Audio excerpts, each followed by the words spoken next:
السلام عليكم حبايبي ورحمة الله وبركاته. مساكم الله بالخير ومساء جميل علينا وعليكم وعلى كل العراقيين وعلى كل الطيبين بالعالم.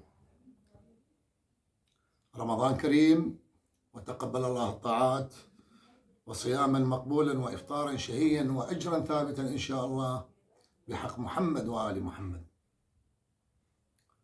إخوان، يعني احنا أول شيء عندنا بعض الملاحظات نريد نطرحها بهذا الفيديو إن شاء الله تعالى، نرجو أن تنال رضاكم، وإن شاء الله هاي الملاحظات شلون نقول للتنبيه والأجر والثواب، لا أكثر ولا أقل،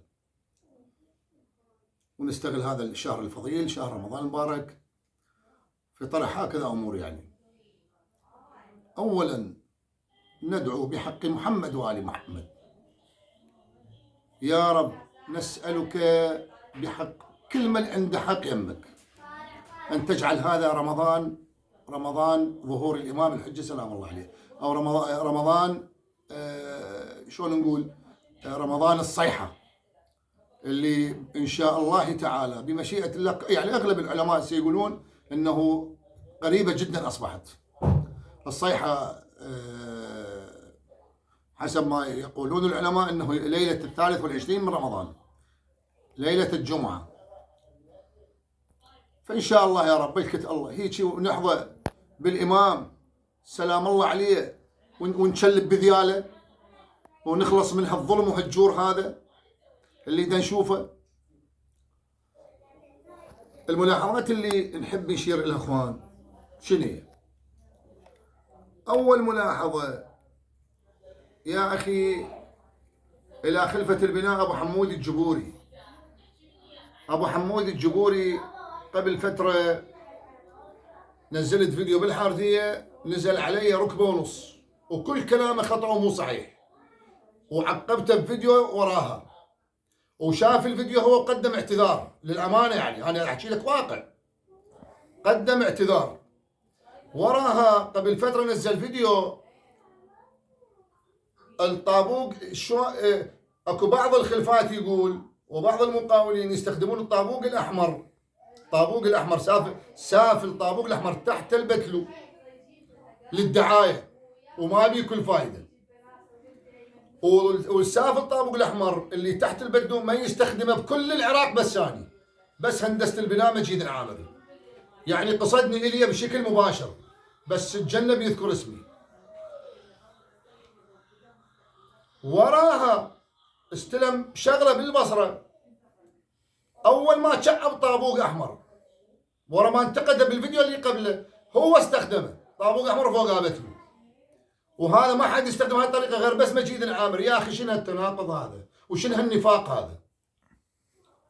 فيا ابو حمود الجبوري ذيك مره عاتبتك عتاب اخوي وانت قدمت اعتذار، وهسه رجعت بانتقاد ما له اي مبرر، وهذا شهر رمضان وما نريد نطلع عن طورنا.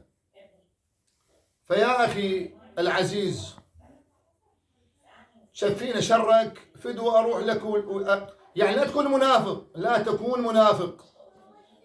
تنتقد شغله تسويها انت كذا، تشير الي بطريقه غير مباشره، عيب هاي الشغله. وقلت لك انا عيب، انت رجال مقاول وانا رجال مقاول، فالمفروض ما تطعن بي ولا اطعن بيك اني، وما احب اذي اي بشر اني. يا اخي انت شنو الخاطر الله؟ هذا الملاحظه الاولى. الملاحظه الثانيه، اخوان يجب ان نعلم اولادنا ونعيد تربيه اولادنا بشكل عام بما فيهم المتحدث. اخوان احنا شنو هذا الجيل بس اردفتهم.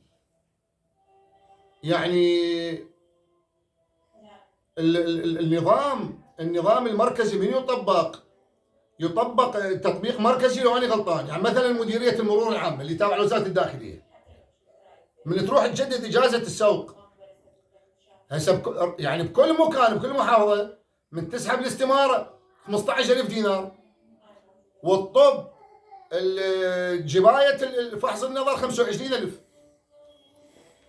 ببغداد 25 نعم الف اخذوا بس الاستماره باعوا ليها ب 45000 دينار. شنو بس اريد افتهم؟ فهاي شنو هاي؟ هذا ان دل على شيء فانما يدل على انه الاولاد اللي اولادنا اللي جاي يشتغلون عند بعض الشغلات عند بعض الاشخاص جاي يعلموهم على الغش والاحتيال والربح الربح الغير شرعي خلينا نسميه. يعني انا متاكد هذا هي الاستماره خلينا نقول ب 15 ما موجوده عنده، راح يجابها من صاحبه اخذ عليها كذا. احنا ليش اقول لكم نريد نعيد تربيه اولادنا؟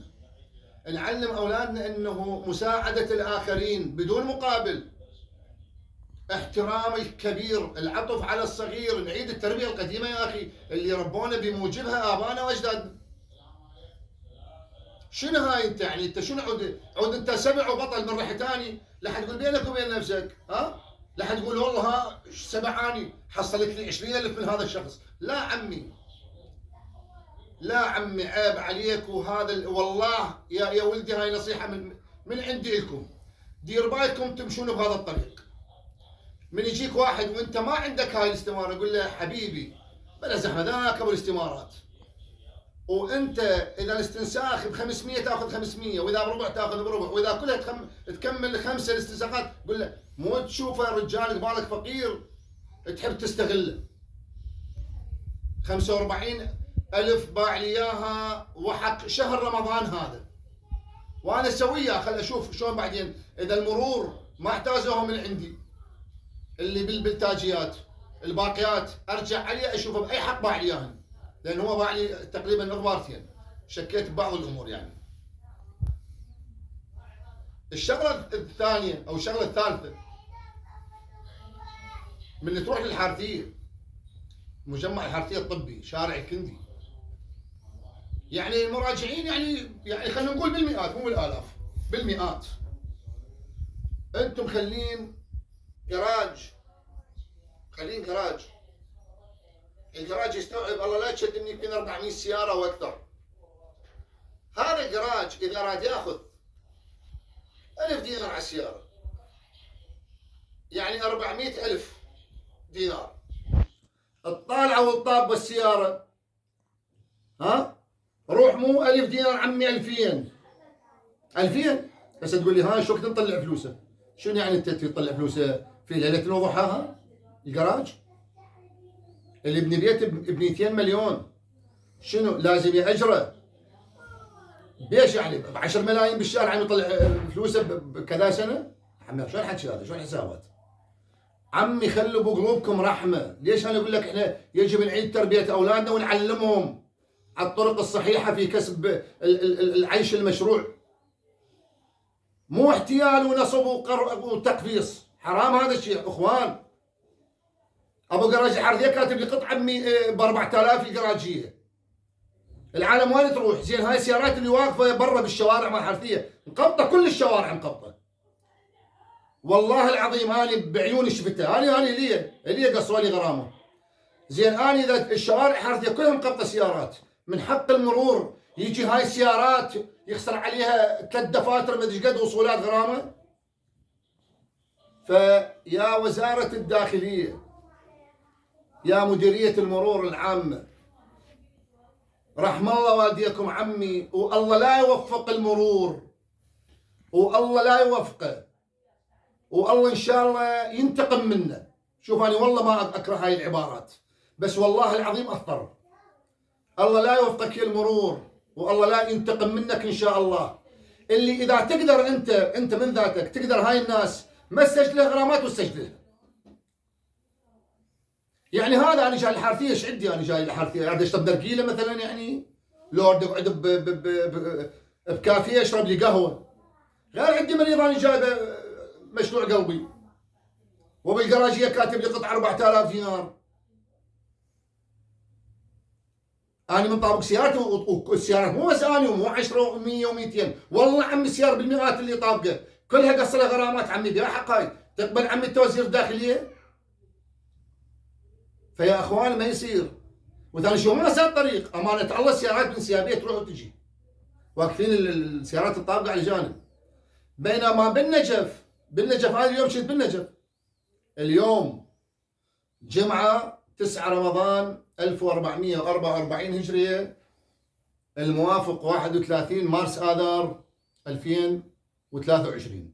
اليوم أنا كنت شوف يعني جبتها الشيء بالشيء، يذكر انه هذا الجراج بالحارثيه، وجراج اليوم والله حتى المفروض اصوره بس ما صورته. يبتعد عن مسلم بن عقيل سلام الله عليه على مسجد الكوفه 20 متر. والله العظيم كاتب الجراجيه 2000 دينار، والله 2000، وحق هذا رمضان يا ناس. ليش تاخذ يعني هذا 2000 والناس ما تطبق بالشوارع اللي بصفه وكذا ولا احد يحاسبهم؟ تسهيل امر الناس عمي. انت بالحارثيه يعني هذا انا متاكد، حتى انا قمت اشك. اخواني يعني رجاء انتم الشرطه لا تزعلون من الكلام الحق. يعني احنا في العراق العجيب الغريب كل شيء ده يحدث. قمت اشك انه هو بالجراج يعطي رشوه للمرور على مود يغرم السيارات، على مود يضطر ابو السياره يودي سيارته للجراج. وهذا فعلا بده يصير مثل ما يصير بجراج الاستربادي بالكاظميه، جراج اعتقد الملحاني، يمكن جراج الملحاني، العفو جراج الملحاني اللي خلوا حتى ابو الجراج شوف يعني انتم تدرون هاي المطبات اللي قام تصير، المطبات الصناعيه قام تصير، هو كان مطب شوكي، عارضه شوكيه، سياره بتجي باتجاه معاكس على مود تضطر توصل يم تطب بالجراج، ده ياخذ 3000 دينار ابو جراج الملحاني، او طي استمرار راسني. ابو جراج الملحاني يعني اضطر يسوي عارضه شوكيه بالارض على مود السياره ما تجي تروح تطبق بمكان شو اسمه كود، يجي يطبق سيارته بالجراج على مود ياخذ منه 3000 دينار. وفصل من ذن الحدايد كذا العارضات المصطنعه، وخلى اسلاك شائكه بالاتجاهات منا ومنا. هاي شنو عمي؟ وين الدوله؟ الدوله وين؟ بس اريد اسال. يعني احنا نعيش في بلد، حمديه الحفافه تسوي لها طسه بباب بيتها، وجاسم ابو السمك يسوي لها طسه ببابه مطب صناعي، وكاظم الحلاق يسوي له. شنو هاي عمي؟ صدق كذب؟ احنا وين وصلنا؟ الدوله وين عمي؟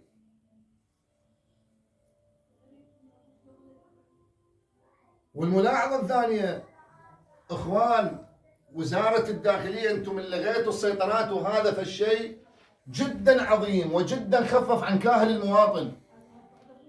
انت شنو لغيت السيطرات كلها؟ هاي السيطرات لغيتها، خليت مرابطات، ها؟ والبنايات القديمه والابراج والكتل الاسمنتيه كلها بعدها بالمكانات القديمه مال السيطرات. يا اخي ارفعوها يا بعد عيني، ارفعوها، خلي تعيد الناس تنظيم الارصفه، الحدائق، الكذا، المدري شنو. هسه لغايتها السيطره، راحوا الجنود والكذا، بقت الاطلال مالتهم القديمه كلها، الغرف والمدري شنو والصبات اكو قسم حتى كاميرات، والله العظيم انا سقايف مظلات يشيلون يا اخوان. يسال من ذني بنبقي. وحتى المرابطات ما لها داعي، لا بالقران لا بالله، ما لها داعي هاي المرابطات. بعد استعين بدوريات النجده مثل شلون الزمن القديم بزمن صدام، دوريات النجده يقوم بالامن الداخلي، وارقامها موجوده وتوقف، والله بعد ما نعرف. على العموم اسف على الاطاله، ويا رب يعود علينا رمضان الخير، رمضان المبارك بالخير واليمن والبركات ببركه محمد وال محمد. ايش عندكم استفسارات؟ ايش عندكم ملاحظات؟ ايش عندكم عمل؟ ايش عندكم امور او مشاكل مستعصيه بالعمل؟ احنا بخدمتكم وتأمرون امر وما يكون خاطركم الا طيب. ان شاء الله عندنا عوده بعد رمضان فيما يخص البناء بمشيئه الله تعالى، مع تحيات هندسه البناء مجيد العامري، في امان الله غاتي.